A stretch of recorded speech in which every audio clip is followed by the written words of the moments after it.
My name is Amy. I live with my husband, my daughter, and my mother-in-law. My father-in-law passed away early in his life, so my daughter has never met him. I also just met him a few times, but he passed away soon after. So I started living with my mother-in-law just a few years after we got married. My mother-in-law is very sweet to my daughter and my husband. Therefore, my daughter was closer to my mother-in-law rather than me. I was strict with my daughter and tried not to spoil her. So my daughter and my husband, who were spoiled by my mother-in-law, were very hard on me. I felt lonely every day because I didn't have a place for myself. My mother-in-law bought everything my daughter wanted. She spends my income without my permission and asks me to make ends meet with the money that is left over. My husband kept finding a job and quitting, so his salary was not stable and we were living mostly on my money. I told my husband, "Please get a job," but he would get upset and say, "I'm doing my best in my own way, so don't tell me what to do. You're working to pay the bills. I'm supporting you to do that. You should be grateful." I don't understand how he can say such a thing, as he is better than me. He must know that if my salary were to disappear, he would not be able to make a living. But they seem not to care about that, and they just keep spending the money. As my daughter got older, the things she wanted become more and more expensive. I would tell her to be careful, but of course she wouldn't listen to me. I have been wearing the same things for years. My mother-in-law buys my daughter new clothes every week, and she looks down on me.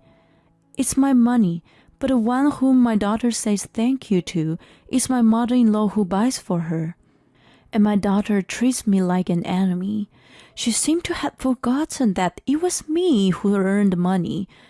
I sometimes wonder, am I wasting all my effort and time on everyone in this family? I just want to give up everything. But for the sake of my family, I was always thinking in circles and could not come up with an answer. And yet, my mother-in-law would spend money for my daughter, and my husband would spend his own salary for himself, so we had no savings.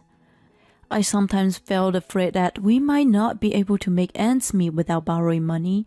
Fortunately, we're not in debt yet, but if they keep buying my daughter whatever she wants, we will not be able to make a living in the near future. So I have warned my husband, mother-in-law, and daughter many times. You are a non-blood relative to us. I won't let outsiders complain about us.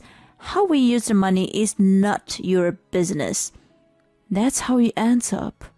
I wonder who is spending the money earned by someone non-blood relative. Moreover, my husband said, "You want to say that you are earning the money, don't you?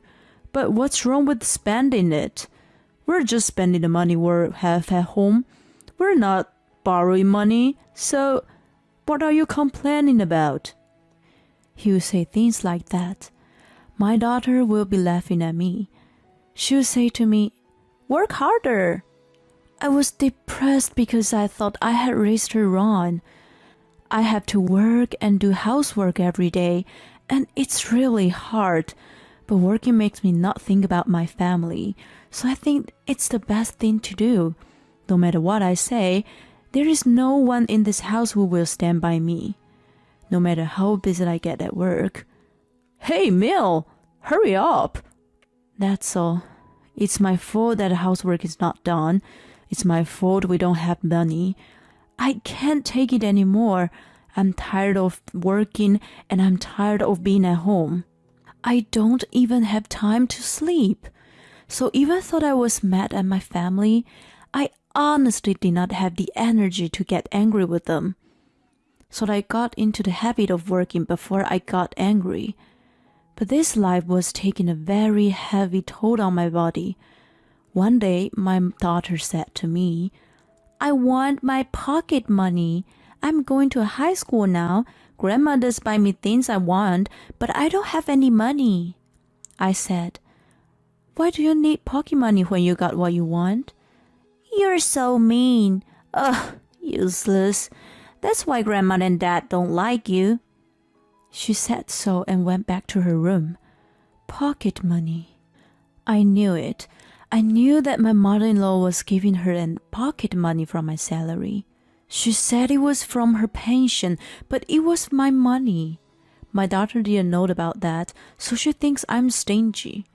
I don't care about that, but when my daughter's gone, she laughed at me and say, You have to earn more money to make a living. Your daughter's on my side, so no one will listen to you.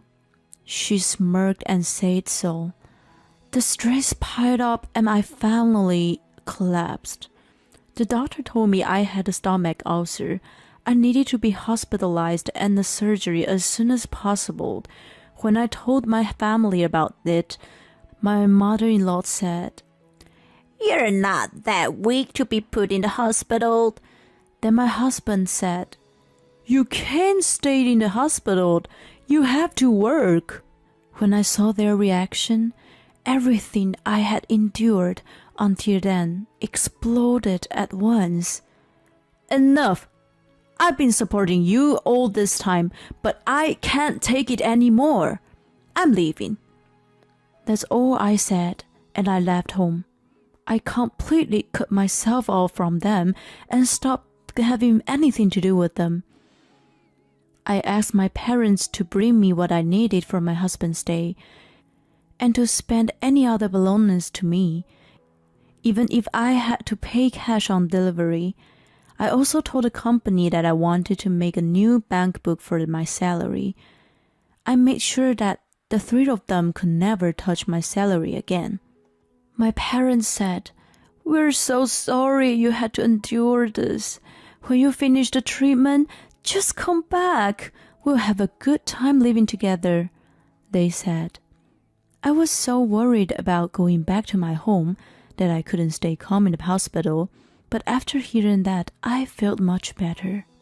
I asked the hospital not to allow anyone but my parents to visit me while I was in the hospital, but neither my husband, mother-in-law, nor my daughter come to visit me. I had a lawyer to help me with everything I needed for my divorce, so that I never had to see them again. The stress was gone. My ex-family members seemed to be against the divorce for some reason, saying it was never going to happen, but I don't care. I was at my limit. The division of property seemed to be quite difficult, but they had spent so much money that there was nothing left. So there wasn't much to share, which was easy for me. After I got out of the hospital, I continued to work at a company. Life with my parents was very calm. I didn't feel any stress at all. Until I was gone, they used to spend my money as they wanted, but now they couldn't do it anymore, so I am able to save up a lot of money. And I am able to refresh myself and go on vacations. I feel regret why I had not left earlier. One day, while I was enjoying my morning, after several years of divorce, my husband contacted me. He seemed to be very impatient. Hey, we've been living on my money for a while, but it reached the limit. Our debts have gone up and we can't pay them back. We've been living as a husband and wife so long, so you owe me, don't you? Give me some money. How dare he ask me for money? I was utterly disgusted. Why don't you sell your daughter's various luxury items? Or sell yours and your mother's? Or the house? There are so many ways, aren't there? When I told him, he got angry at me for being so heartless. I guess he forgot how they had treated me. I clearly refused about the money. I have nothing to do with you people anymore. When I told him that, You're the only one I can count on. Please. My husband became weak. I had no sympathy for him though. I hung up the phone. Then my mother-in-law and my daughter called me. My mother-in-law said, "I was wrong about you until now. We had a very happy life because of you." My daughter said, "You gave birth to me, didn't you? Thank you, Mommy. Thank you for earning so much money for us. Let's get back to live together again." What the hell are they talking about now? I don't know what they're thinking. I was so fed up with this stupid family that doesn't even realize that it was too late for everything. And I rejected all incoming calls. I made up my mind to never get involved with them again. The next day, I got a call from the police. They said that my husband and my mother-in-law had stormed into the hospital where I used to be hospitalized, and they went into the ward where the patients were staying. "Where's my Amy? Come out!" and made a big fuss. The police arrived shortly after and seized them. They stayed overnight in the detention center. They asked me to take them in. I told him that I had nothing to do with them anymore and hung up the phone. I don't know what happened to the family after that, but from the looks of things, I guess the debt got too big and they couldn't do anything about it. Cockroaches are strong, so they may still be able to survive somewhere. By the way, I'm having a good time with my parents. I'm thinking of taking a trip to a hot spring with my family as a token of my gratitude. I didn't know that a peaceful life is such a blessing. I hope I can continue to live a calm life from now on.